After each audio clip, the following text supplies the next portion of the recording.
warahmatullahi wabarakatuh. Shalom, Om Swastiastu, Namo Buddhaya, salam kebajikan.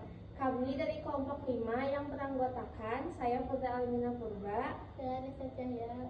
Saya Muhammad Taufik. Saya Alifah Nurani Putri. saya Jai Zudir. Di sini kami akan menjelaskan dan mempresentasikan tentang perbandingan laba rugi antara 2024 dan 2025 dari perusahaan PT Ultra Jaya Industri. Jaya Milk Industry dan Printing Company merupakan salah satu perusahaan minuman terbesar di Indonesia yang memproduksi Ultra Milk dan teh kotak. Pada tahun 2024 dan 2025, perusahaan mengalami fluktuasi laba akibat biaya operasional dan kondisi pasar.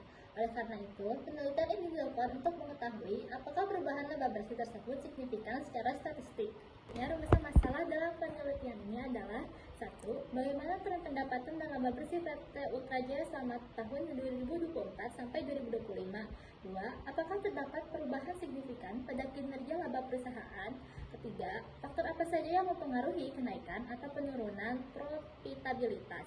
Lalu, tujuan penelitian ini adalah menganalisis tren laba bersih selama tahun 2024 sampai 2025. Yang kedua, mengidentifikasi perubahan kinerja profitabilitas. Yang ketiga, memahami faktor-faktor yang mengaruhi kondisi keuangan perusahaan. Berdasarkan data keuangan triwulan, terlihat adanya fluktuasi laba bersih antara tahun 2024 dan 2025.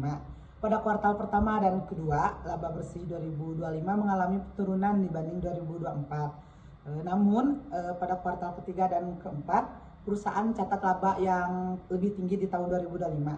Hal ini menghasilkan bahwa perusahaan mengalami pertumbuhan keuangan menjelang akhir tahun 2025. Terus sebelum melakukan uji T, kami melakukan uji normalitas menggunakan metode Shapiro-Wilk. Nilai signifikansi yang diperoleh ialah 0,965 untuk tahun 2024 dan 0,899 untuk tahun 2025.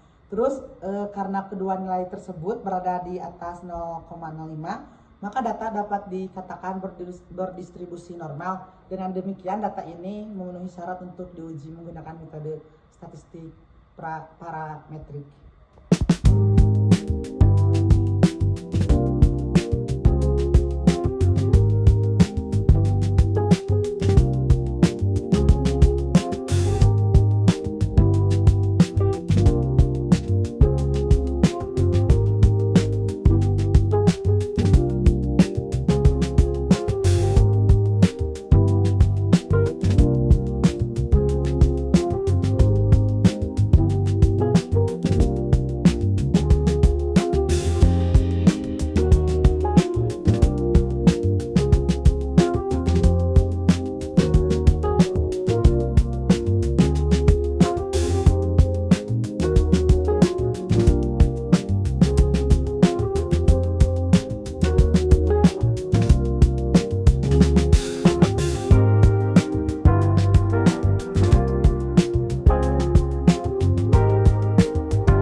Hasil uji normalitas data.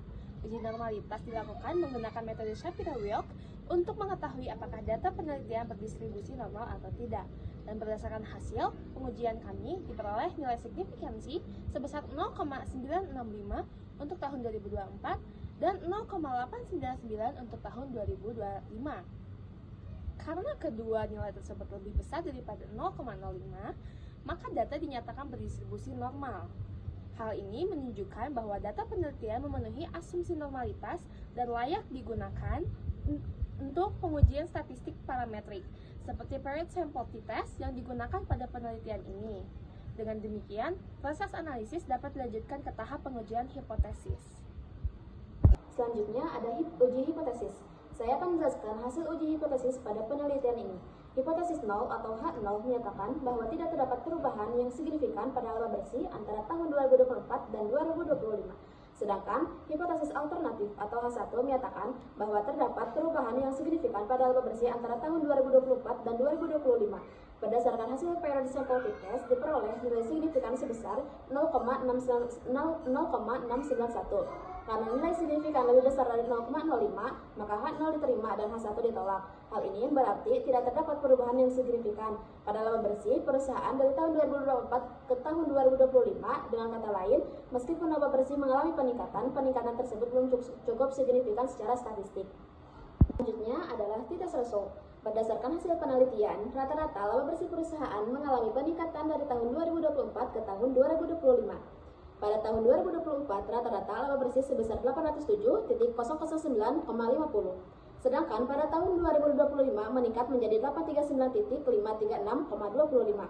Walaupun terjadi kenaikan, hasil uji T menunjukkan nilai signifikan sebesar 0,691. Karena nilai tersebut lebih besar dari 0,05, maka peningkatan laba bersih tersebut dinyatakan tidak signifikan secara statistik. Artinya, perubahan laba bersih antara tahun 2024 dan tahun 2025 masih dianggap sebagai fluktuasi normal dan belum menunjukkan perubahan yang benar-benar kuat atau signifikan. Dengan demikian, dapat disimpulkan bahwa kenaikan laba bersih yang terjadi belum cukup besar untuk membuktikan adanya perubahan yang signifikan dalam kinerja perusahaan. Sekian presentasi dari kami. Wassalamualaikum warahmatullahi wabarakatuh.